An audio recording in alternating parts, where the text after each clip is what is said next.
네, 들어오세요. 교재 마저 볼게요. 거기 16페이지 11번이죠. 그래서 지금 권리 남용 보고 있어요. 주로 자기 채무 이행만을 회피할 목적으로 동시행 항변권을 행사하는 경우에는 그 항변권의 행사는 권리 남용이 될 수 있다. 그래서 여기는 단정하지 않고 될 수 있다잖아요. 아까 권리 남용이 어떻게 된다고 그랬어요? 권리가 있다 하더라도 어떻게 돼요? 자기의 이익은 하나도 없이 다른 사람의 가해하려고 하는 행위가 있거나 이런 것들이죠. 그래서 될 수도 있다. 그래서 맞는 지문이고 12번 볼게요. 송전선이 토지 위를 통과하고 있다는 점을 알면서 그 토지를 시가대로 취득한 자의 송전서 철거 청구는 신의성실에 반하거나 권리 남용으로 허용될 수 없다. 이거 왜 그래요? 지금 이 사람은 뭘 했어요? 그냥 땅을 샀죠. 그랬더니 송전서가 있었던 거예요. 자기 땅에. 그래서 자기가 어떻게 돼요? 자기 땅 쓰려고 송전서 철거하라. 얘는 그 전에 한 행위가 있었어요? 없었어요? 아까 우리가 신의성실의 원칙이라고 하는 건 자기가 어떤 행동을 했고 그래서 상대방이 이제는 행사를 안 할 거를 믿었고 그런데 행사했다? 그럼 못 쓰게 하는 거잖아요. 근데 이 사람은 지금 송전소를 만들 때 어떤 행위를 했어요? 안 했어요? 내 땅에 해도 돼 뭐 이런 거 했어요? 안 했어요? 얘는 한 게 하나도 없어요. 얘는 뭐만 했어요? 그냥 토지를 취득한 거예요. 근데 송전소가 알았다고 취득했다고 해서 저 자기 토지 위에 있는 권리 행사 못하는 건가요? 그건 아니란 말이에요. 아까 얘기한 대로 신의성실의 원칙은 뭐죠? 상대가 신뢰하도록 믿게 했는데 그거에 반하는 행위를 하면 못하는 거, 못하게 만드는 거예요. 근데 지금 이 새로 산 토지 소유자는 상대방 송전소하고 관련돼서 어떤 행위를 한 적이 있어요, 없어요? 아무것도 믿게 한 행동이 없다는 거예요. 아까 얘기한 대로 잠깐 볼게요. 아까 신의성실 원칙의 요건이 어떻게 돼요? 어떤 사람이 자기가 신뢰를 믿게 하는 행동을 했어야 돼요. 그래서 상대방이 그렇게 믿은 경우에 자기가 처음에 믿은 행동에 반하는 행위를 못하게 하는 거예요. 근데 이 사람은 뭐만 했어요? 땅을 샀고 그 송전서가 지나가는 행위, 그 상대방한테 어떤 행위를 믿게 하는 행동이 있어요, 없어요? 아무것도 없어요. 얘는 누구하고만 했어요? 원래 땅 주인하고 매매 계약할 때 송전서인이 있다는 걸 알고 했지 송전서 설치를 한 사람한테 어떤 신뢰를 부여한 적이 있어요, 없어요? 없어요. 우리는 믿은 거에 대한 위반에 대해서 신의 측이 적용되는 거지 이 사람이 어떤 믿게 한 행동을 한 적이 있어요? 누구하고 관계해서? 송전서를 설치한 사람하고 아무런 관계가 없는 거잖아요. 얘는 그냥 그 땅을 산 거밖에 없는 거잖아요. 그래서 여기는 자기가 너가 송전서를 계속 써도 된다는 어떤 믿음을 준 적이 있어요, 없어요? 없어요. 신의성실의 원칙은 믿게 해놓고 그거 반하는 행위를 했을 때 문제가 되는 거예요. 그래서 지금 보시는 것처럼 거기 그 지문에서 얘기하는 거는 아는 거는 뭐예요? 누구하고? 그냥 그 관계에서 알았다는 뿐이지 얘한테 계속 쓰게 했다고 하는 신뢰를 준 적이 있어요, 없어요? 그런 적은 없기 때문에 권리 남용으로 허용될 수 없느냐? 아니요. 신의 측에 반하는 것이 아닌 거죠. 그렇죠? 신의 측에 반하는 행동이거나 권리 남용에 해당하는 것이어서 얘가 철거 청구 못하는 거예요? 아니란 말이에요. 할 수 있다예요. 할 수 있다예요. 그래서 그 권리 남용은 우리가 지금 신의 측은 다 4가지 종류가 기본은 똑같아요. 다른 사람한테 뭘 했다는 거예요? 믿게 하고 그래서 상대방이 믿었고 그거에 반하는 행동을 했을 때 반하는 행동을 못하게 하는 거예요. 그런데 지금 경우에는 이 사람은 저 송전서를 설치한 사람한테 어떤 행위나 했어요? 안 했어요? 아무것도 한 게 없어요. 그러니까 신뢰 부여 자체가 있어요? 없어요? 없다는 거예요. 그래서 저거 틀리기 쉬우니까 12번도 잘 보시고 13번 권리 행사로 권리자가 얻은 이익보다 상대방이 잃은 이익이 현저히 크다는 사정만으로 권리 남용이 인정되느냐. 아까 요건이 어떻게 됐어요? 요건이 객관적 요건, 주관적 요건 원칙적으로 다 필요해요. 그래서 거기 권리 남용으로 인정되기 위해서는 자기가 원래는 권리 남용은 제일 중요한 게 뭐라고 그랬어요? 권리가 있는 사람이에요. 그럼 원칙적으로 행사할 수 있어야 되는 거잖아요. 근데 문제가 뭐였어요? 이렇게 현저하게 불이익하다는 객관적 사정과 원칙적으로 뭐가 필요해요? 가해 의사가 필요한 게 원칙이란 말이에요. 그래서 꼭 일관되지는 않지만 인적적으로는요. 추정되지는 않아요. 가해 의사도 필요하다요. 이게 원칙이에요. 14번. 토지 소유자의 건물 철거 청구가 권리남용으로 인정된다고 하더라도 토지 소유자는 그 건물 소유자에 대해서 토지 사용의 대가는 부당으로 이등으로 반환 청구할 수 있다. 아까 얘기한 대로 권리남용은요. 권리가 있어요. 그렇다고 권리가 소멸하는 거예요? 그건 아니고 권리남용에 해당하는 그 행위만 못하게 되는 거예요. 그래서 자기 땅에 있다고 하더라도 자기는 전혀 쓸 거 아니면서 건물 철거하라고 하는 거는요. 그 행위만 못하는 거고 남의 땅을 마음대로 쓸 수 있는 거예요. 그렇다고 해서 그래서 뭔 받을 수 있다? 돈은 받을 수 있는 거예요. 뭐만 못하게 하는 거예요? 철거만. 너한테 일도 이익이 없는 철거만 못하게 하고 권리는 있으니까 뭘 받아라? 돈을 받아라. 이게 이제 그거 잘 확인하셔야 돼요. 그래서 권리남용은 권리남용에 해당한다고 하더라도 권리 자체가 없어져요? 그건 아니라는 거. 그 남용에 해당하는 행사만 못하는 거죠. 그래서 철거 청구만 못하는 거지. 토지 소유자니까 내 땅을 사용하는 사람한테 뭘 받을 수 있어요? 대가는 받을 수 있다. 15번 확정 판결에 따른 강제 집행도 특별한 사정이 있으면 권리남용이 될 수 있다. 집행력도요. 법적 힘이잖아요. 이것도 남용하면 권리남용이 될 수 있는 거고. 16번 실효의 원칙은 항소과 같은 소송상 권리에도 적용될 수 있느냐. 실효의 원칙 아까 뭐라 했어요? 뭐의 파생 원칙이에요? 신의 측의 파생 원칙이잖아요. 근데 신의 측 아까 뭐라고 되어 있나요? 저 말씀드렸죠? 사인 간의 법률관계뿐만 아니라 공법상 법률관계도 적용된다였잖아요. 그러니까 어떻게 돼도 적용돼요. 누구한테? 항소권, 소송상 권리 다 어떻게 돼요? 다 포함되는 거예요. 사법상 권리뿐만 아니라 우리가 공법상 권리까지 포함된다고 그랬잖아요. 그래서 인정된다. 그래서 여러분들이 이런 거 적용법이 나오면 이런 건 뭐예요? 신의칙으로 바꾸시면 돼요. 이거 신의칙의 파상 원칙이잖아요. 그냥 2조로 바꾸시면 된단 말이에요. 2조로. 17. 종전 소유자가 자기 권리를 행사하지 않았다는 사정은 그 권리의 소유권을 적법하게 취득한 새로운 권리자에게 실효 원칙을 적용함에 있어서 고려되어야 해요? 아니죠. 아까 얘기한 대로 실효 원칙이든 이것도 금반원이잖아요. 권리 불행사할 것처럼 믿게 해놓고 권리를 행사했으면 못 쓰게 하는 거잖아요. 그래서 금반원이 뭐예요? 한 말로 모순 행위 금지. 똑같은 입으로 두 개 서로 다른 말 하지 말라는 거잖아요. 근데 입이 다르잖아요. 종전 소유자가 하는 얘기랑 지금 소유자는요. 앞에 있는 소유자가 행한 거 내가 의무 져요? 그런 거 아니기 때문에 이거는 고려되는 거 아니에요. 이거 신뢰를 부여한 사람이 자기가 신뢰에 어긋나는 행동을 했을 때 문제이지 남이 한 말에 내가 신뢰가 그 효력을 미쳐야 되는 건 아니다 하는 거 확인하시고 그렇다고 하더라도 모든 권리가 2조에 적용될 수 있는 건 아니다. 그래서 인지청구권이 뭐죠? 원래 모자관계는 어떻게 생기죠? 출생하면 모자관계는 생겨요. 엄마하고 자식관계는 생겨요. 왜요? 엄마 뱃속에서 나왔잖아요. 근데 부자관계는 어떻게 생겨요? 부자관계는요. 우리는 법률의 규정에 따라서 부자관계는 추정해 주는 거예요. 우리 법적으로 따지면 생물학적으로는 부자관계가 딱 만들어지잖아요. 누구 아들인가. 근데 법률상으로는 그렇게 만들어지지 않아요. 부자관계는 어떻게 만들어지냐면 여자가 아이를 낳으면 그 모자관계는 만들어져요. 그럼 부자관계는요. 그 여자의 남편한테 만들어져요. 그래서 어떻게 돼요? 혼인한 날로부터 200일 이후에 그 다음에 이혼한 날부터 300일 안에 태어난 애는 누구요? 남편의 아들로 추정되는 거예요. 추정이에요. 이게 친자 추정이에요. 그래서 그렇게 추정받지 못하는 아이들은요. 그 남자의 아이로 인정돼야 안 돼요? 안 돼요. 자기 생물학적 자라고 하더라도 법률상 자로 추정이 안 된단 말이에요. 그러면 얘를 아들로 만드는 방법은요. 아버지가 내 아들이에요 하는 게 인지예요.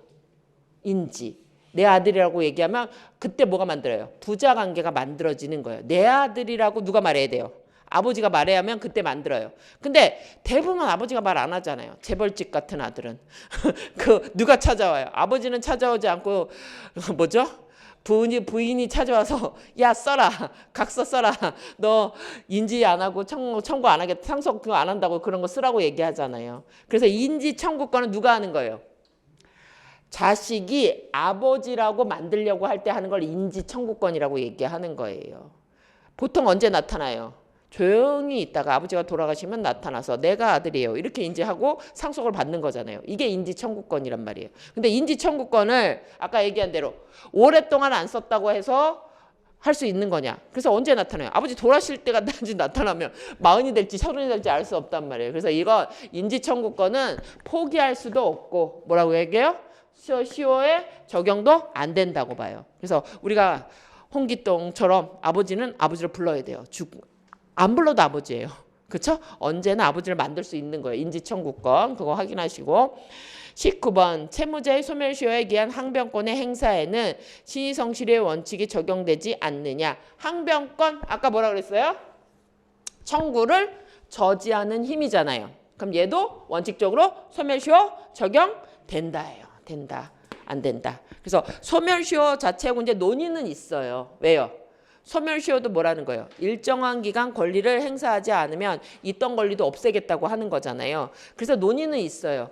왜 소멸시효가 있는데 이거는 시효가 있어서 시간의 흐름이 있으면 일정한 경우 시간이 지나면 권리를 못 쓰게 하는 거 아니냐. 근데 여기다가 무슨 신의칙에 따른 실효 원칙이 적용할 거냐 하는 논의가 있었어요.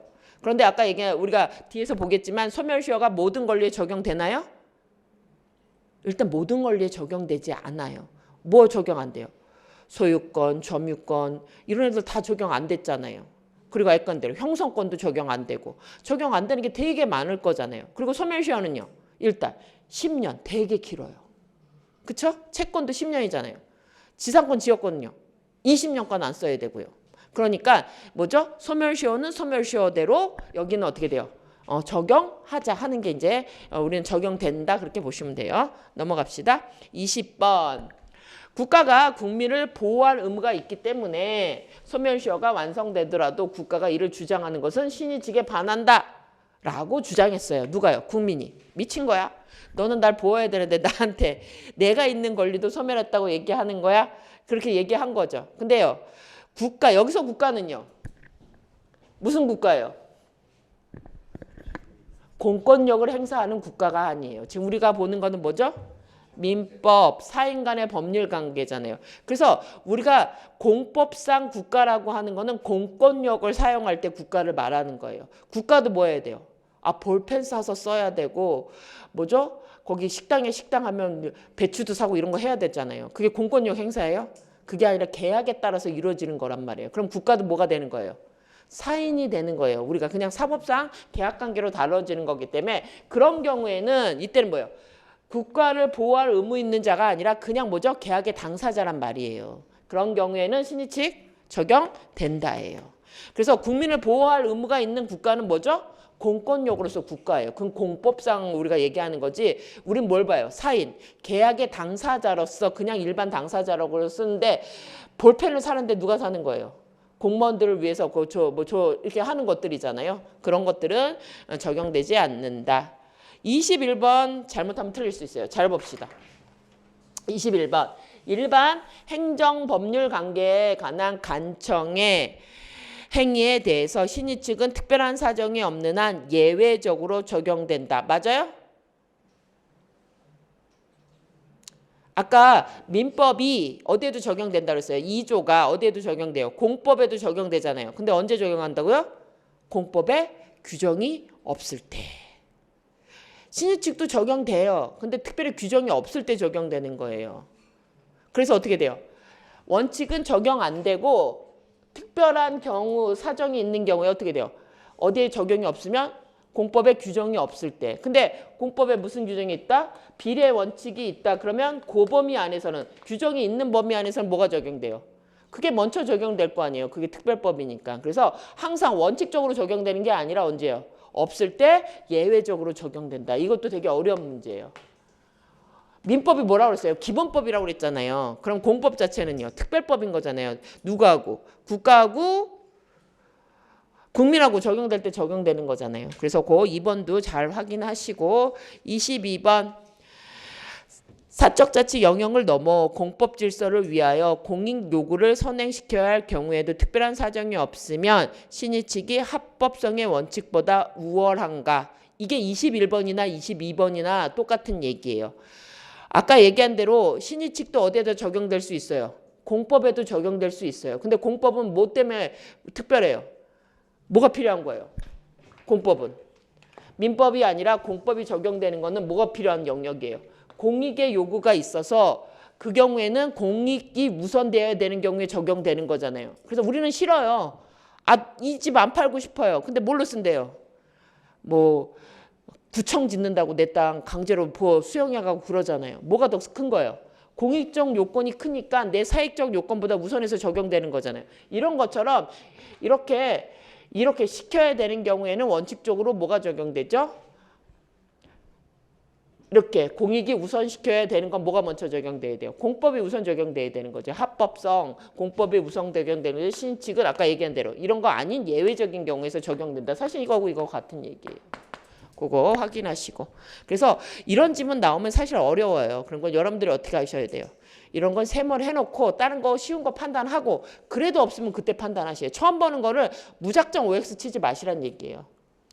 23번 채권자가 유효하게 성립한 계약에 따른 급부의 이행을 청구하는 경우 법원이 신의 측에 의해서 급부의 일부를 감축하는 건 원칙적으로 허용돼야 안 돼요. 안 된다예요. 원칙은 합의대로 하는 거예요. 특별한 저희가 없으면. 신의 측은 어떻게 된다고 그랬어요? 아까 얘기한 대로. 언제 쓸 거예요? 최후적 예외적으로 쓸 거예요. 예외적으로. 24번 법원 이제 아까 얘기한 대로 신의 측은 또 뭔데 언제 쓰는다 그랬어요. 없던 권리도 만들기도 하고 지금 변경시키기도 하고 소멸시키기도 했죠. 24번 병원은 이상하게 우리에서만 이 판례가 많이 나와요. 우리가 왜 병원하고 관련이 많은지. 그런가? 행정사들이 법원 관련 일들을 많이 하시나요? 병원 그 허가받는 건지. 이상하게 우리한테 많이 나와요. 얘가 24번은. 병원은 입원 환자의 휴대폰 등의 도난을 방지하는 데 필요한 적절한 조치를 강구할 신의성실의 원칙상 보호 의무가 있느냐 하는 거예요. 지금 여기 병원이 돈 많이 버는 게 뭐죠? 사실 진료비보다 뭐죠? 밥값이랑 입원비가 더 많을 수 있어요. 입원은 뭐예요? 사실 숙박계 하겠다는 거잖아요. 이용하는 거잖아요. 이랬을 때 입원 환자의 휴대폰 도난 방지. 원래는 입원 환자한테 뭐만 빌려주면 돼요? 침대 빌려주면 되는 거잖아요. 그래서 원래 계약은 어떻게 돼요? 여기서 일정한 기간 동안 침대 사용해서 살 수 있고 거기서 자고 이게 진료받을 수 있게 하는 거지. 도난 이거는요. 계약의 내용에 들어가요? 안 들어가요? 안 들어가는 거지만 우리가 아파트 같은 거에 도난 여부는요. 임차인이 자기가 알아서 해야지 임대인이 해줘야 되는 건 아니잖아요. 근데 호텔이나 일시 숙박을 위한 경우에는요. 나 말고도 문을 마음대로 열 사람들도 또 다른 사람들이 있는 거잖아요. 이런 경우에는 신의성실을 이렇게 보호할 의무가 있다고 보는 거죠. 이런 거. 일시 숙박을 하는 경우에. 그래서 요거는 저희에서만 많이 나와요. 이상하게 판례가. 요 정도 보시고 25번 볼게요. 사용자는 특별한 사정이 없는 한 근로계약에 수반되는 신의치상의 부수 의무로서 피용자의 안전에 대한 보호 의무를 부담한다. 그래서 우리는 얘기할 수 있어요. 우리는 계약법에서 고용관계를 배우잖아요. 그랬을 때 고용하는 고용자는 뭐라 그랬죠? 일을 하는데 자기의 노무를 제공하는데 누구에 따라서 해요? 위임이나 도급과 달리 고용은요. 뭐라죠?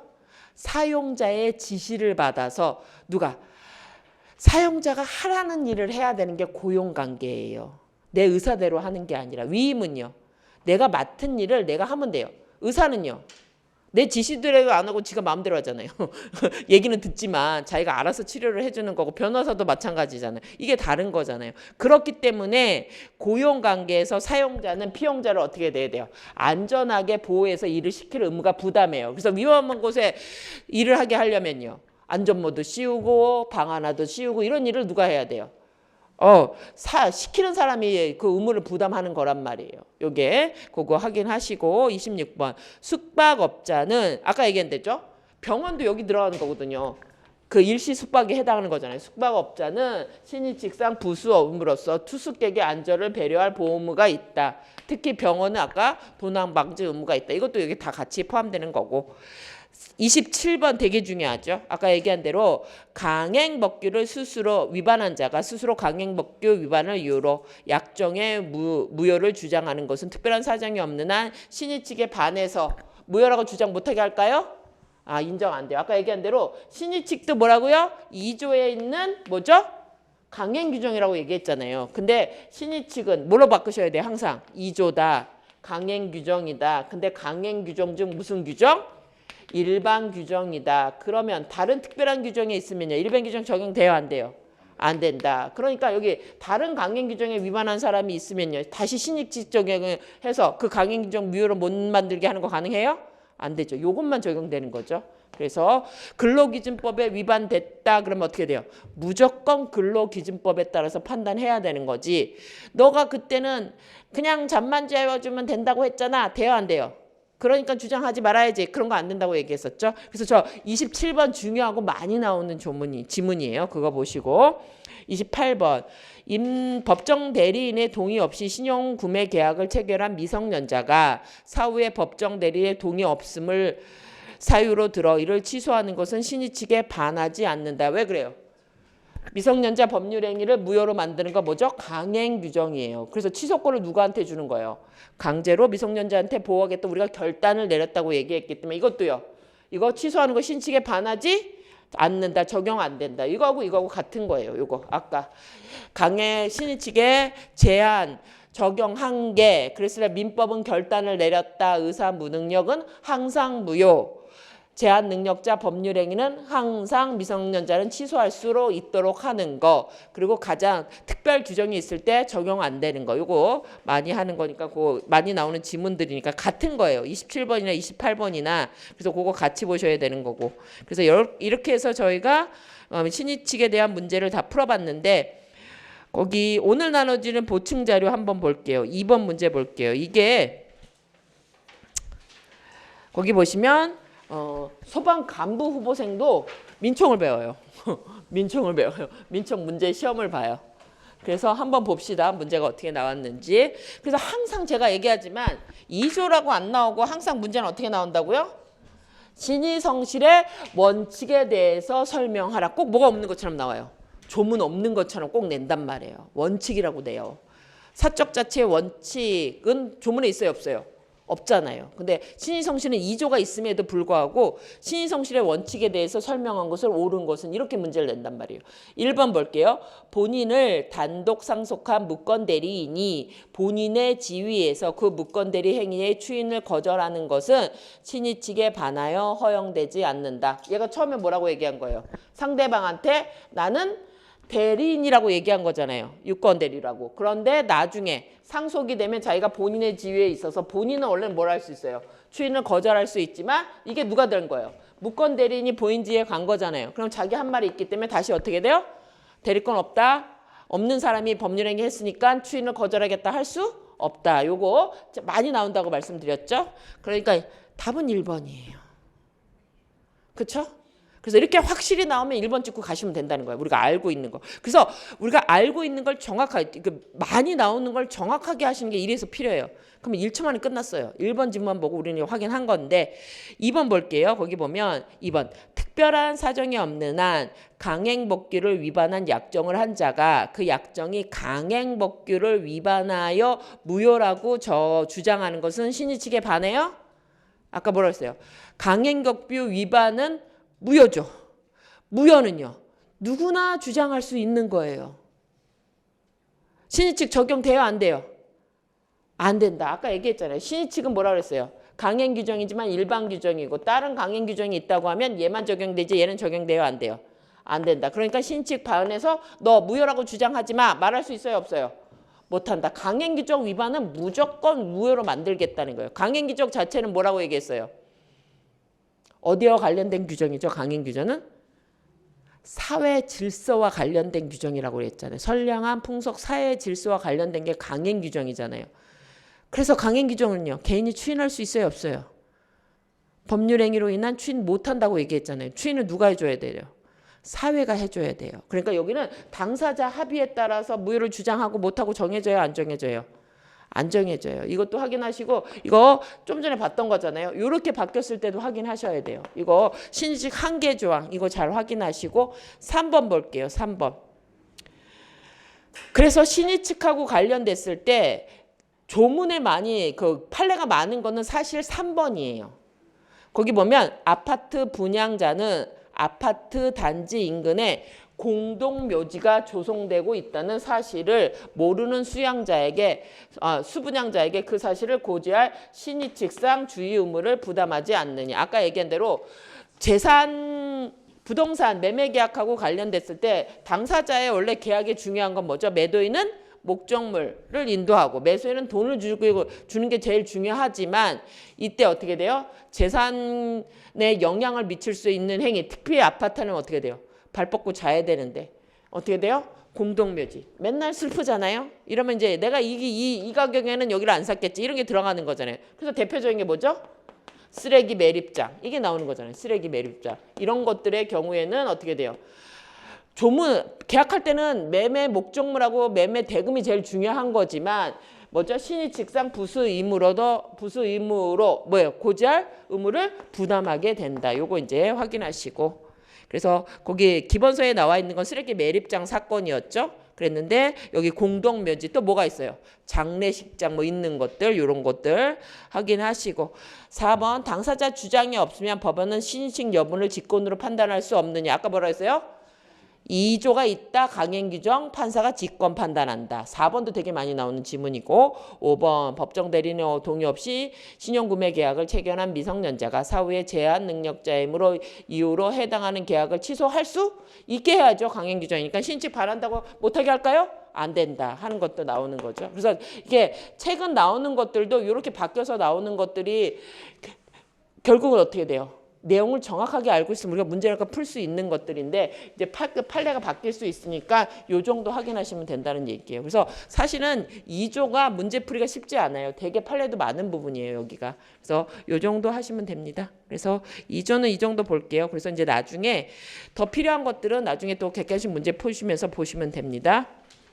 그래서 이렇게 해서 우리가 뭘 본 거죠? 오늘 통칙 봤어요. 통칙.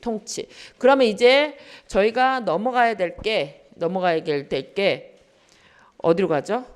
여기 2조 지나서 쭉 넘어가시면 그래서 거기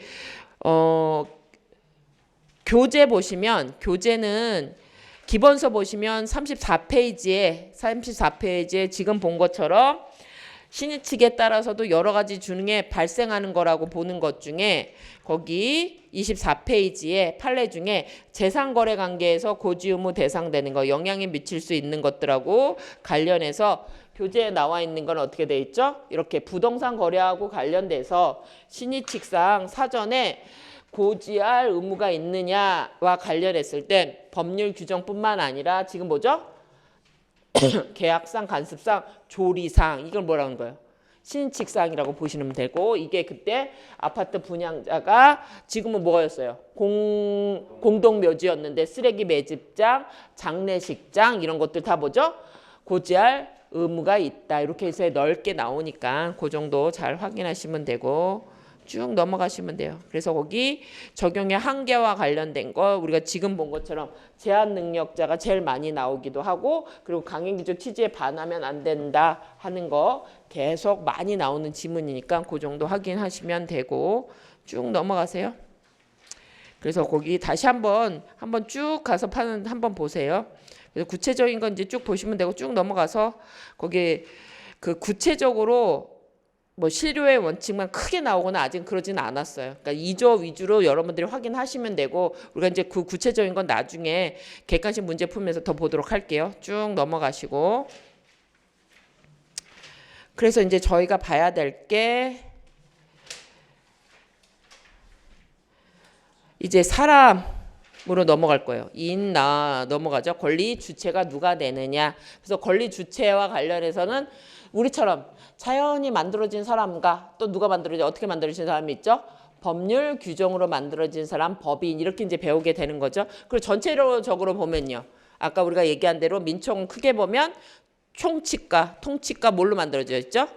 대부분은 권리를 취득하기 방법인 하나인 공통되는 권리 취득 방법인 법률 행위가 인해서 이루어지는 경우에 그때 당사자 목적 의사표시가 있는데 그러면 누가 권리를 취득할 수 있느냐 그 요건이 뭐였어요? 권리 주체가 될 수 있는 사람이 누구냐 이건 정하는 거였죠.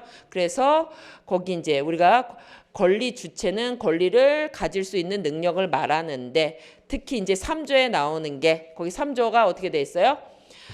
3조 권리 능력의 존속 기간. 그래서 권리는 누가 갖는다? 일단 이거부터 확인하셔야죠. 권리 누가 가져요?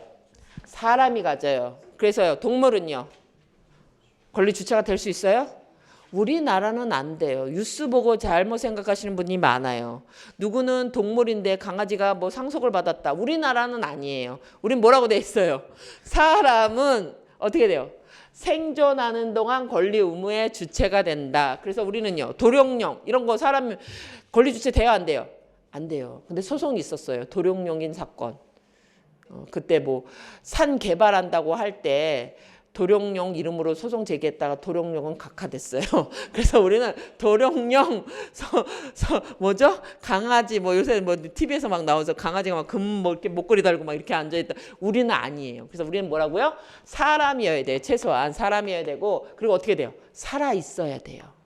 살아 있는 동안 권리 의무의 주체가 된다. 그래서 이제 그와 관련해서 여기 뭐 출생할 때다 이런 거 있는데 일단 요 파트에서 쭉 문제가 되는 것들을 한번 그 조문 확인하시고 저희는 이제 조문 기출로 넘어가서 한번 봅시다. 쭉 넘어가셔서 그래서 지금 파트가 어딘지 확인하시는 것도 기본서 넘기면서 내가 보고 있는 것 중에 아는지 한번 쭉 같이 넘기면서 보세요. 그래서 이제 조문으로 넘어오면 조문에 거기 보시면 22페이지에 이제 조문을 보면 이제 3조죠. 권리는 누가 가질 거냐. 이제 권리 주체에 관해서 일단은 뭐라고요? 사람이다. 그리고 누가 어느 기간 동안 생존하는 동안. 그래서 생존이 뭐라고요? 출생의 줄임말죠. 일단 출생 태어나서 어떻게 돼요? 존재해야 돼요. 그러니까 몸은 아니면 안 돼요. 사망하면 안 된다. 이게 출생 생존한다는 얘기가 사람이 출생해서 존재하고 있어야 되니까 죽으면 안 돼요. 이게 이제 권리 의무가 주체가 되는 거다. 그래서 1번 권리 능력의 존속 기간에 관한 민법 제3조는 강행 규정이 아니에요. 죽은 사람이 법률 행위하면 효력이 있어요, 없어요? 없다예요. 그래서 여기도 어떻게 돼요? 강행 규정이에요. 우리는 죽은 사람도 효력 주고 싶은데요. 돼요, 안 돼요? 안 돼요. 그래서 얘는 강행 규정이에요. 그래서 그거 확인하시고 2번 권리 능력은 가족관계 등록부의 기재로 그 능력이 추정되므로 그 기재가 진실에 반하는 사정이 있더라도 번복되지 못한다. 이것도 잘 보셔야 돼요. 우리는 지금 권리 의무의 주체가 되는 건 딱 뭘로 정해졌어요? 3조에 따라서 뭐라고 돼 있어요? 출생은 해야 되고 최소한 어떻게 돼요? 존재하고 있어야 되니까 뭐면 돼요? 죽지는 말아야 돼요. 딱 요 관계가 어떻게 돼요? 3조에 따라서 권리 주체가 되는 거예요. 그렇죠? 그래서 여기는 사람이 출생해서 어떻게 돼요? 사망 전까지만이에요. 그러면 권리 주체가 권리 능력을 소멸하는 건 딱 언제 소멸해요? 네. 태어났으면 사망이 유일한 원인이에요. 이게 확실하죠? 그런데 출생할 때는요. 혼자서는 못 태어나요. 엄마는 있어야 돼요. 최소한. 그러니까 출생은 다른 사람 모더라도 엄마는 알 거 아니에요. 그래서 출생하는 건 문제가 되지 않는데 사망은 언제 죽었는지 문제가 돼요. 왜요? 요새 계속 문제잖아요. 독거노인들 혼자 죽었는데 언제 죽었는지 모르고 나중에 가봤더니 뼈만 남아있고 막 이런 일이 있잖아요. 그럼 언제 죽었는지 알아야 몰라요. 아, 그건 또 찾았으니까 다행이에요. 죽은 건 확인했잖아요. 근데 시기가 언제인지 모르는 거고 또 어떤 사람은요. 죽었는지 살았는지 모르는 사람도 되게 많단 말이에요. 우리 동네에 안 오는 경우. 그래서 문제가 되는 게 뭐죠? 이게 사망에 대해서 사망을 했는지 우리가 일단은 어떻게 할 거니 이런 논의가 있는 거예요. 그래서 사망에 입증을 못하게 되는 일이 많기 때문에 입증 곤란을 구제하기 위한 제도들이 존재하고 있다는 거예요. 여기는 뭐라고요? 사람이 태어나는 건 누구라도 한 명 발견을 한다는 게 전제되어 있어요. 누구는 알 거예요. 엄마는 알 거잖아요, 원래. 근데 이거는 누군지 모른다는 게 전제되어 있다는 얘기예요. 그래서 그 것 중에 하나가 거기 보면 2번이 뭐죠? 권리 능력은 가족관계 등록부의 기재로 그 취득이 추정되므로 가족관계 등록부에 기재하면 추정이 되나요? 권리 능력이? 권리 능력 추정 규정은 없어요. 그러나 그 기재가 진실에 반하는 사정이 있더라도 번복되지 않느냐? 일단 말이 안 맞아요. 왜요? 추정은 뭐죠? 추정은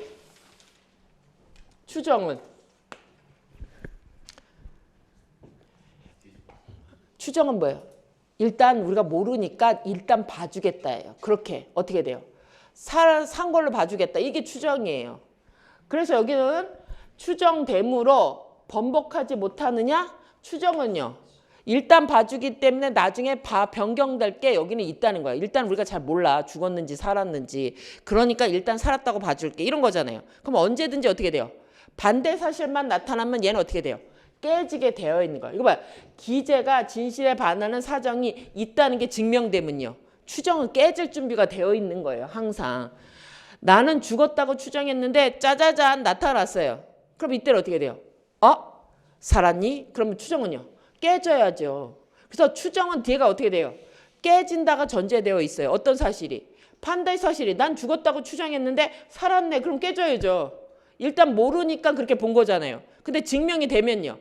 반대 사실이 나타나면요. 무조건 깨지게 돼 있다는 얘기예요. 그래서 여기는 추정하고 여기 앞에 하고 상관없이 말이 맞아요? 안 맞아요? 말이 안 맞아요. 말이 안 맞아요. 그래서 우리가 추정과 간주라고 하는 게 있었을 때 추정은 어떻게 돼요? 내가 일단 모르니까 그렇게 생각해 줄게잖아요. 근데 알았으면요. 추정은 깨진다가 들어가 있어요. 반대 사실이 나타난다면. 간주는요. 간주한다, 의지한다, 본다는요. 여기는요. 안 깨져요. 반대 사실이 실종 선고에서 사망으로 우리가 간주했다면요. 살아서 돌아왔다고 깨져요, 안 깨져요? 안 깨져요. 어딜 가야 돼요? 판사님을 만나야 돼요. 그래서 실종 선고 누가 한 건요? 판사를 만난 거는 다른 판사가 깨요. 그래서 우리가 1심 판결을 받았어요. 그럼 우리가 깰 수 있어요? 어딜 가야 돼요? 다른 판사를 만난대요. 2심 판사를 만나야지 깨져요. 그래서 여러분들 그냥 볼 때 판사가 판결한 건 누가 깨야 돼요? 다른 판사가 깨지 우린 못 깨요. 그래서 판사가 좋은 거예요. 그래서 판사가 힘든 거기도 해요. 판사는 무조건 판결문 뭐 합의건 뭐건 각각 써요. 각각 써요. 일단 각각 쓰는 거예요. 그래서 판사들이 힘들어요. 판사들은 말 잘 안 해요. 각자 자기 일을 해요. 각자 자기 일을 해요. 그래서 검사는 동일체지만 판사는 각각 독립관청이에요. 그게 다 저기든 그 합의든 다 그냥 각자 쓰는 거예요. 완전 다른 사람들이에요. 거기는. 그래서 기간이에요. 그렇게 확인하셔야 되고. 그래서 우리 거기 자료 한번 볼게요. 정리 자료 보시면 지금 뒤로 가시면 거기 태아 나오고 그 밑에 보면 입증 곤란 구제가 있어요. 입증 곤란 구제. 그래서 여기 보면 우리가 사람은 3조가 그거잖아요. 출생을 해서 거기 아무거나 보셔도 돼요. 뒤에 가서 보셔도 되고 저는 이게 더 귀찮게 한 일인지 모를 수도 있네요. 그럴 수도 있네요. 저는 이게 지금 우리 교재에서는 표들이 있는데 막 떨어져 있잖아요. 그래서 제가 한 대 모아서 여러분들 보시라고 편하게 만들었는데 이쪽 저쪽 왔다 갔다 해서 힘들 수도 있는데 나중에는 이게 편하실 거예요. 이거는 나중에 어떻게 돼요? 객관식 문제 볼 때 그냥 이거 보고 쭉 볼 거니까 정리 자료로 그냥 보시는 게 더 편할 것 같아서 미리 나눠드린 거니까. 그래서 거기 입증 구제 곤란하고 관련해서 보면 지금 우리는 어떻게 돼요? 출생해서 사망할 때까지 권리 능력이 주체가 돼야 되는데 언제 죽었는지 잘 모르겠다. 그러니까 일단은 추정을 해주자. 그게 제가 지금 얘기하는 것처럼 어떻게 해요? 가족관계 등록부상 인정 사망 죽은 걸로 일단 인정해 주겠다. 이건 어떻게 돼요? 추정이에요.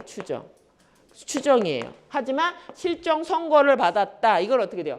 죽었는지 살았는지 불분명. 잘 모르겠지만 죽은 걸로 일단 법률상 이렇게 봐줄게. 의제 간주 뭐가 똑같아요? 본다. 이게 다 똑같은 말이라고 얘기했었잖아요. 근데 동시 사망 추정은요. 이거는요 사망 추정이 아니라 뭐 추정한다고요?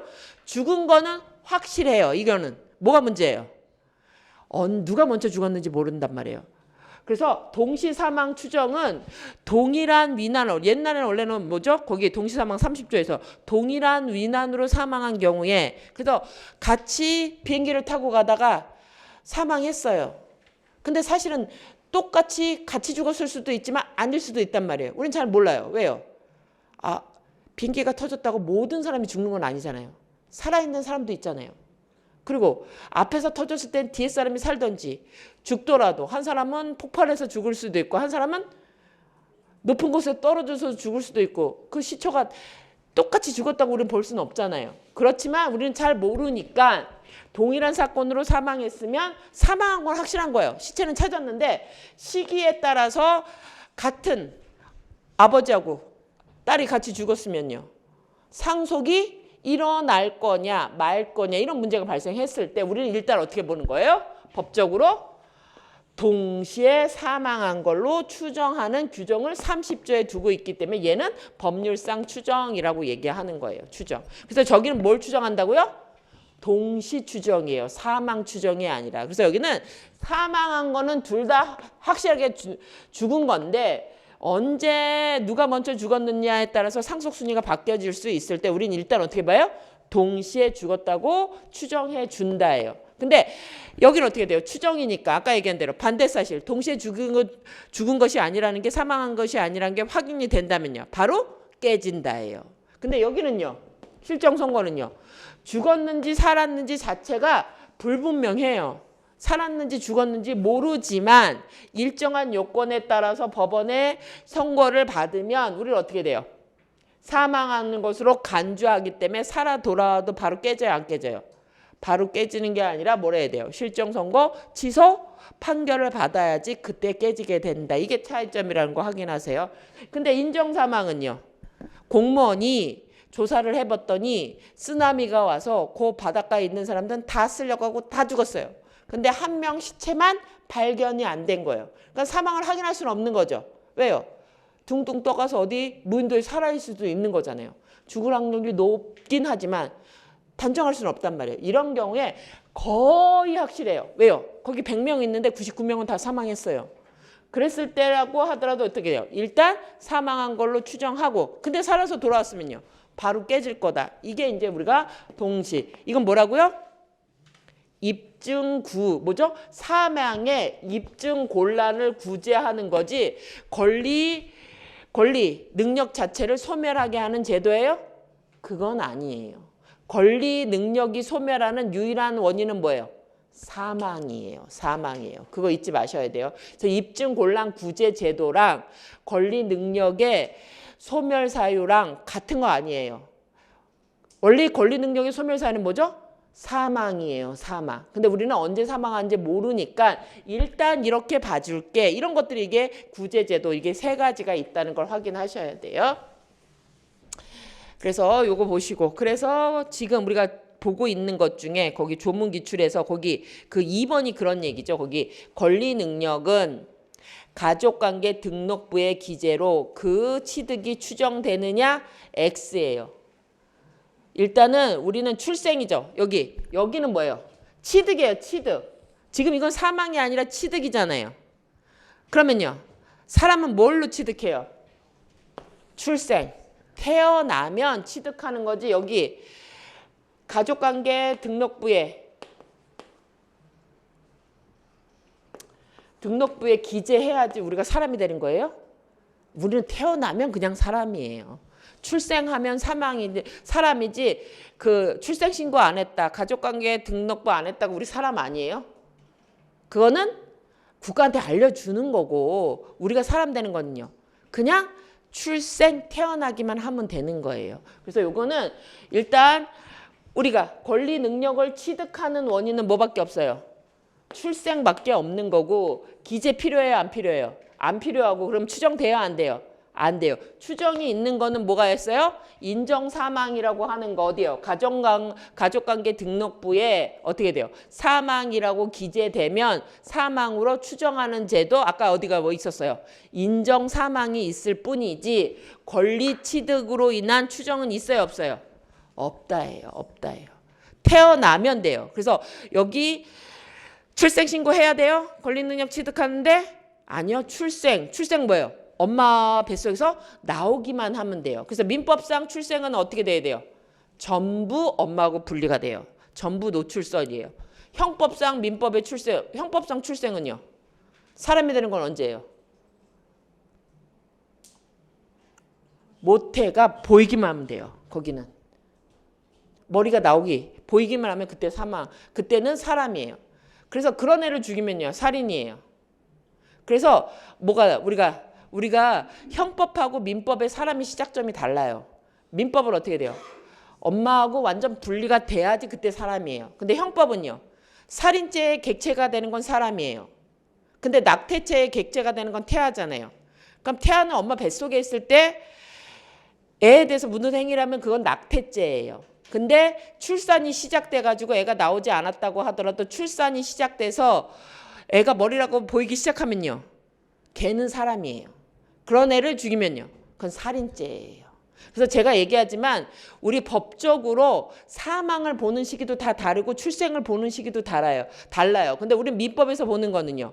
엄마하고 완전히 분리돼서 전부 노출됐을 때 그때 사람이고 사망은 언제 사망이에요? 우리는 맥박이 종지했을 때 그때 그 사망이에요. 맥박 종지설이에요. 근데 장기 기증에 관한 법률에서는 언제 사망이죠? 내사, 머리가 죽으면 사망이에요. 그래서 제가 아버님 돌아가실 때 이런저런 책을 읽다가 사람이 3가지 그 관계로 다 죽는 걸 확인하는 걸 알았다고 말씀드렸잖아요. 뭐가 죽죠? 심장이 죽는 게 이거잖아요. 맥박 종지잖아요. 폐가 죽는 건요. 이거 숨 쉬는 거 확인하는 거예요. 그래서 의사들이 눈 이렇게 보이잖아요. 그건 내가 죽었는지 확인하는 거예요. 그러니까 의사들이 하는 행동이 4가지를 다 확인하는 거예요. 그 눈 보는 거는 내가 죽었는지 확인하는 거예요. 코 이거 보는 건요. 숨 뭐 안 쉬는 거잖아요. 그럼 폐가 죽었는지 확인하는 거고 이거 맥 집어보는 건요. 심장이 안 뛰는지 확인하는 거예요. 근데 우린 뭐 갖고 판단한다고요? 맥박 종지설이에요. 근데 내사설은요. 내만 죽으면 아직 심장 뛰고 있어도 죽었다고 판결하고 왜요? 장기가 살아 있어야지 이식을 할 거잖아요. 그래서 이렇게 사망을 보는 시기도 각 법률마다 다 달라요. 특별법에 따라서 다르단 말이에요. 민법에 보면 어떻게 돼요? 아직 맥박이 뛰고 있으면 죽은 사람 아니잖아요. 그런 사람을요, 그 장기를 적출하면요. 그러면 안 되는 거잖아요. 그래서 이게 다 다르다는 거예요. 법률에 따라서. 그래서 여러분들이 기본법하고 적용되는 법률 특별법에 따라서 다 그 적용이 다르니까 장기 적출을 하더라도 어떻게 돼요? 그게 살인죄가 안 되는 거고 이게 다 달라지는 거란 말이에요. 그래서 우리가 일반법 특별법에 따라서 일률적으로 판단하시면 안 된단 말이에요. 그래서 우리 그것도 보셔야 되는 거고. 그래서 여기는 취득은 뭘로만 한다고요? 출생. 그리고 권리 소멸은요. 사망만 하는 거예요. 사망만 하는 거예요. 그러니까 뭐가 문제돼요? 여기 출생하지 못하고 있는 애. 아까 우리가 뭐라고 얘기해요? 엄마 뱃속에서 수정을 했었지만 아직 출생하지 못하고 분리되지 못하고 있는 애는 태아는요. 사람이에요? 아니에요? 아니에요. 사람이 아니에요. 그러니까 민법상 권리를 취득할 수 있어요? 없어요? 못한다예요. 그래서 거기 3번처럼 태아는 모든 권리에서 권리 주체가 될 수 있어요? 없어요? 없어요. 아직 어디에 있는 거예요? 엄마하고 분리되지 않았으니까 출생했어요? 안 했어요? 안 했어요. 그래서 태아는 원래는 권리 주체가 안 된다부터 시작하는 거예요. 안 된다부터. 그런데 그 정리자료 보시면 그 위에 보세요. 그래서 거기 정리자료 4페이지에 보시는 것처럼 지금 사람은 생존하는 동안 권리 의무의 주체가 돼야 되는데 태아는요. 아직은 출생하지 않아서 권리 능력이 있어요? 없어요? 없어요. 그런데 문제는요. 우리 모두 태아 아니었다 태어난 사람이 있어요? 없어요? 없어요. 우리 사람은 다 어떻게 돼요? 엄마 뱃속을 지나서 와야 되는 거잖아요. 그러니까 이렇게 보호 필요성은 있다는 얘기예요.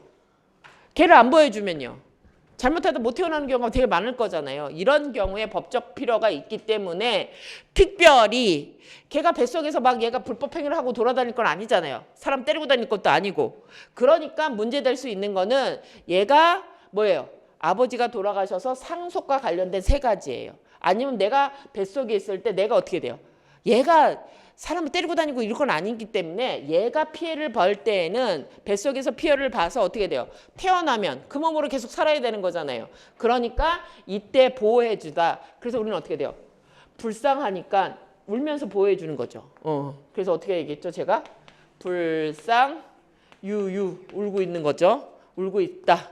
그래서 우리는 그 경우에 보호한다. 그거 보시면 돼요. 그래서 불법행위로 인한 손해배상. 누가 불법행위를 당해야 돼요?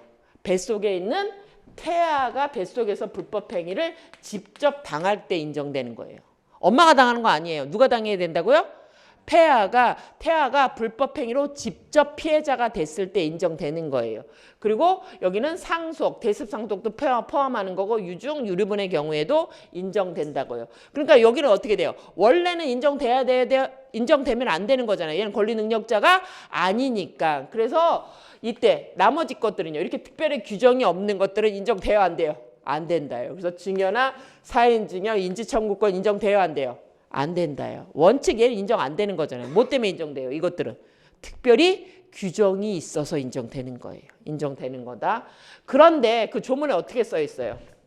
이미 출생한 것으로 본다고 되어 있어요. 이게 저 뜻이 뭐냐? 이미 출생한 걸로 본다니까 여기 있는 걸로 보겠냐? 이게 문제. 주로 어디서 문제되는 거예요?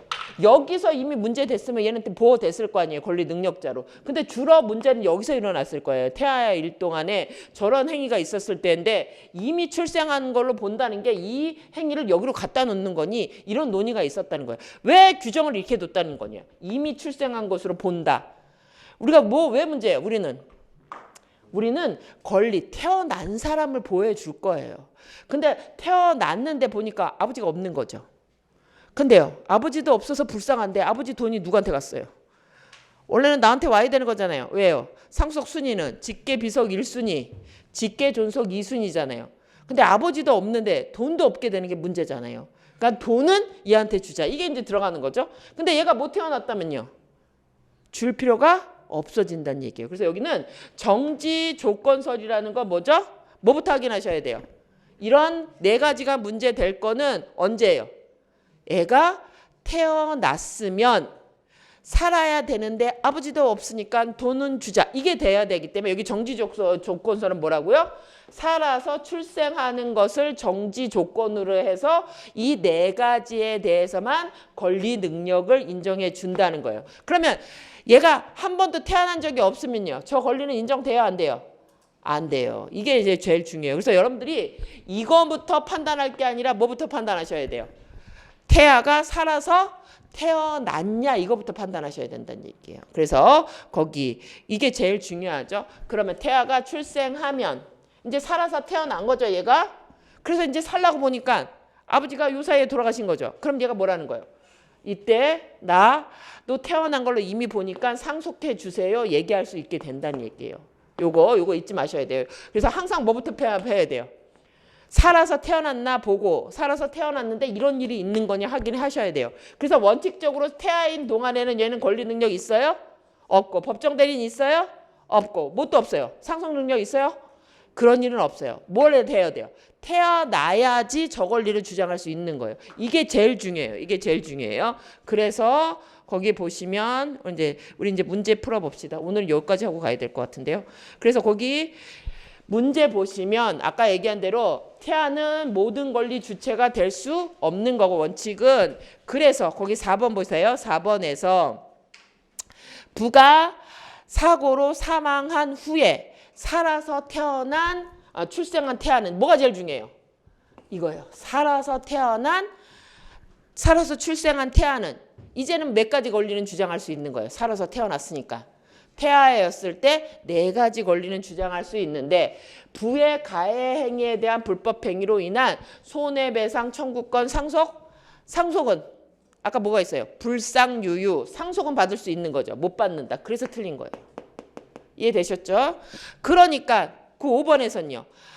태아가 사산된 경우는요. 태아가 어떻게 됐대요?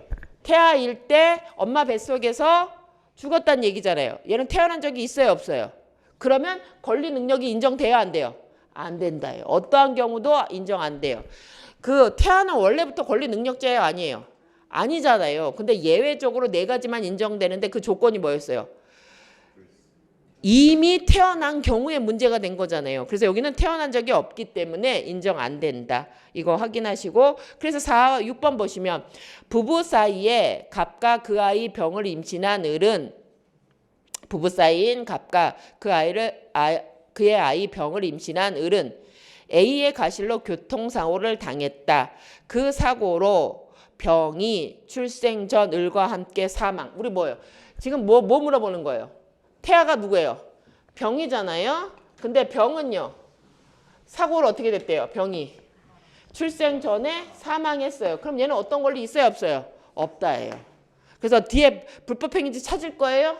찾을 필요 없단 말이에요. 태아가 죽었는지 살았는지 뱃속에서 죽었는지 살았는지를 봐야 돼요.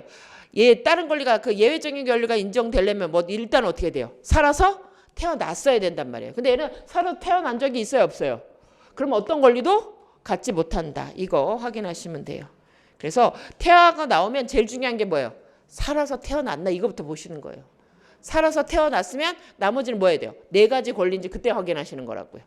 그래서 8번 보시면 우리 민법은 외국인의 권리 능력에 관하여 명문으로 규정을 두고 있어요. 권리 능력관에서 뭐밖에 없어요? 4조. 사람은 생존하는 동안 권리 의무의 주체가 된다. 외국인 써 있어요? 안 있어요? 규정 없다. 9번 의사 능력 없는 자는 권리 능력도 인정되지 않느냐. 말이 이거 앞뒤가 바뀐 거죠. 권리 능력이 태어나서 의사 능력이 있는 걸 따져야지 의사 능력 없는 거랑 권리 능력 있는 거랑 상관이 있어요? 없어요? 앞뒤가 바뀌었죠? 인정되지 않는다. 이거 틀렸고.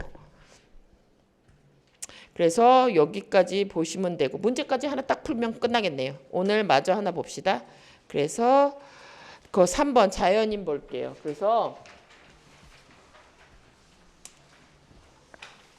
여기까지 딱 보면 진도 나가네요. 3번 자연인의 권리 능력에 관한 설명으로 옳지 않은 거. 옳지 않은 거 찾으래요.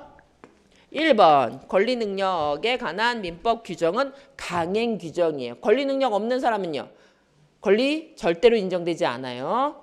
2번 태아는 부의 생명 침해에 대한 자신의 위자료 청구에 관하여 이미 출생한 것으로 본다.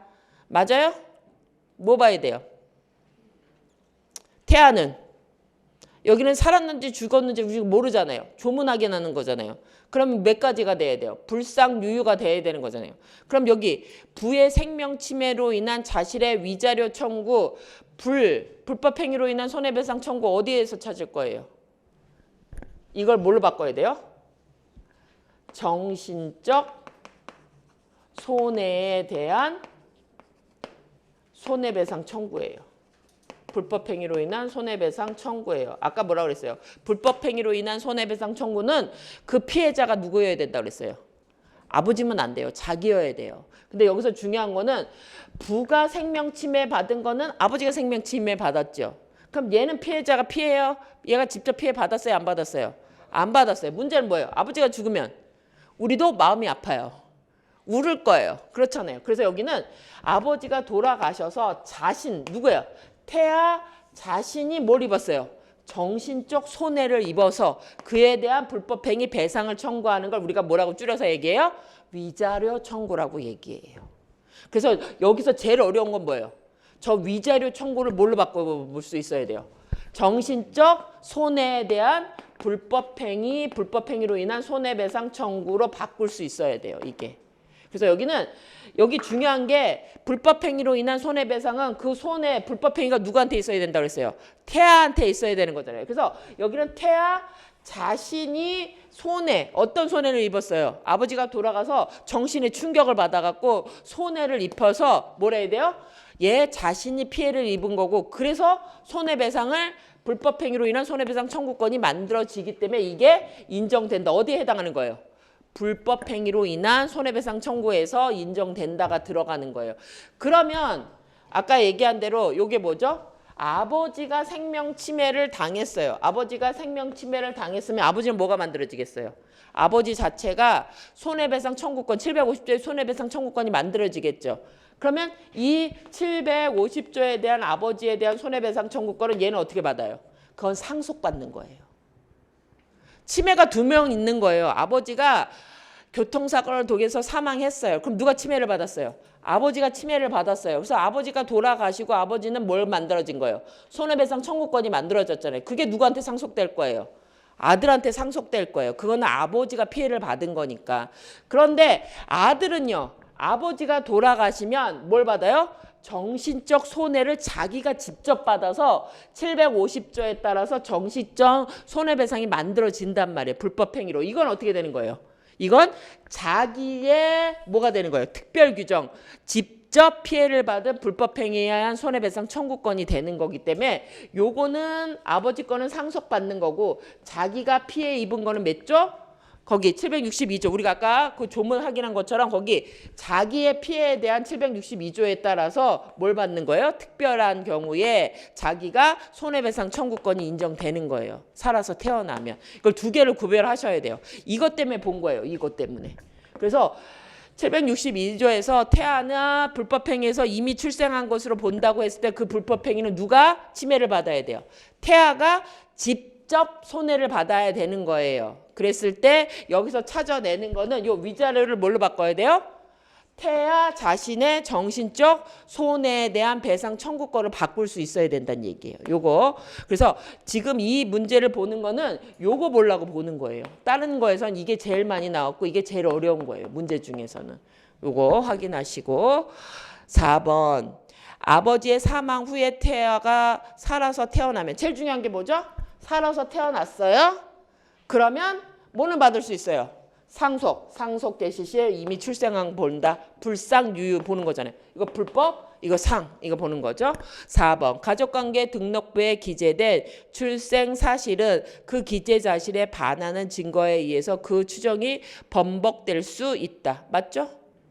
일단은 그렇게 추정해 주는 거고 원래는 뭐걸로 인정하는 거예요? 사람은 태어나면 그냥 있는 거잖아요. 5번 인정사망은 사망에 대세적 효력이 있어요? 우리는요. 인정사망 아까 뭐라고 얘기했어요? 사망의 입증 곤란을 구제하는 거지 사망을 대세적으로 모든 사람한테 효력이 나타나는 거예요? 아니에요? 아니에요. 그래서 그 반대 사실이 제청되더라도 효력이 소멸하지 않아요? X죠. 뭐라 그랬어요? 이거는 사실상 일단 사망하는 걸로 추정해주고 살아서 이게 사망으로 추정해주는 거에 반대 사실이 뭐예요? 반대 사실이 살아서 돌아온 거잖아요. 일단 죽은 걸로 봐주는 거잖아요. 그럼 어떻게 돼요? 살아서 돌아오면 바로 깨진다. 이게 추정이잖아요. 그래서 인정사망은 사실상 추정이죠. 그랬을 때 뭐가 되는 거예요? 대세적 효력이 있는 게 아니라 일단 추정을 해주는 거고 그러면 어떻게 돼요? 제출되면 깨진다잖아요. 간주 아니니까. 그래서 요거까지 잘 보시면 돼요. 그래서 인정사망은 거기 한번 볼게요. 거기 인정사망은 아까 얘기한 대로 뭐 수해 이런 것들 때문에 우리가 뭐 쓰나미가 왔거나 불이 났거나 뭐 화재 해갖고 다 죽었다 그러면 어떻게요? 가족관계 등록부에 사망으로 기재하면 일단 사망한 걸로 추정이에요. 여기 추정이죠. 그러니까 일단 그렇게 봐줬는데 반대 사실이 뭐죠? 죽은 거의 반대 사실은요. 살아서 돌아오면 바로 깨진다. 그래서 반대 증거는 뭐예요? 죽은 거의 반대. 살아서 돌아오면 바로 깨진다. 소멸한다. 이게 추정하고 간주, 의지하고 다른 점이잖아요. 요거 확인하시고. 그리고 거기 잘 안 나왔던 것 중에 하나가 아까 얘기한 대로 원래 뭐는 없었어요. 출생에 대한 건 원래는 출생하면 바로 인정되는 건데 이렇게 출생한 것으로 기재되면 특별한 사정이 없으면 그 추정이 되고 이때 반대 증거 다른 때 그때 뭐 죽었다거나 이런 증거가 있으면 추정이 깨어진다. 그래서 이건 안 나왔던 판례니까 이 정도 보시면 돼요. 그래서 지금 보신 것처럼 판례들이 어떻게 돼요? 조금씩 넓어지고 있는 추세예요. 그러니까는 우리가 지금 나온 거는 확실하게 하시고 새로 나올 것들은 문제 되는 것들은 잘 볼 건데 여기서 이제 제일 중요한 건 이거예요. 우리가 이제 요거는 다른 시험에서 되게 많이 나왔어요. 위자료로 나왔을 때 찾아내는 거는. 그러니까 요 정도에 관련된 것까지는 한번 생각을 해보시라는 얘기예요. 거기 관련돼서. 그래서 이렇게 하면 우리가 이제 3조까지 마친 거예요. 3조까지 마친 거고 다음 시간에 이제는 거기 행위 능력하고 관련돼서 4조부터 보도록 하겠습니다. 그래서 오늘 공부하신 대로 기본적으로는 조문집에 있는 기출지문을 우리가 공부를 할 거고, 그래서 아직은 이론 강의니까 기본서에서 필요한 판례나 이런 것들은 보고 갈게요, 위치. 그러니까 여러분들도 집에 가셔서 필요한 판례들 같은 거는 뭐죠? 잘 안 나왔던 판례 같은 거는 최근 판례들은 한 번 정도 읽어보세요. 아직은 시간이 있어서 우리가 지금 리걸 마인드 기르는 거는 그냥 이렇게 암기 자료 보시는 것보다는 그래도 판례를 한번 읽어보시는 게, 여러분들 어차피 2차 봐야 되는 거잖아요. 그 논리 같은 거 보시는 거 좋으니까 제가 오늘 체크해드린 판례들은 한번 집에 가서 한 번씩 읽어보는 정도로 해서, 기본서는 그 모르는 지문이 있으면 항상 찾아보셔야 돼요. 그래서 그렇게 하셔서 공부 쭉 해 나가시면, 이렇게 끝나고 우리가 이제 또 객관식 문제 풀 거잖아요. 그러면 객관식 문제에서는 이거보다는 더 심도 있는 문제들 많이 다룰 거니까 계속 채워 나갈 거니까 걱정하지 않으셔도 됩니다. 오늘 수고하셨어요. 네.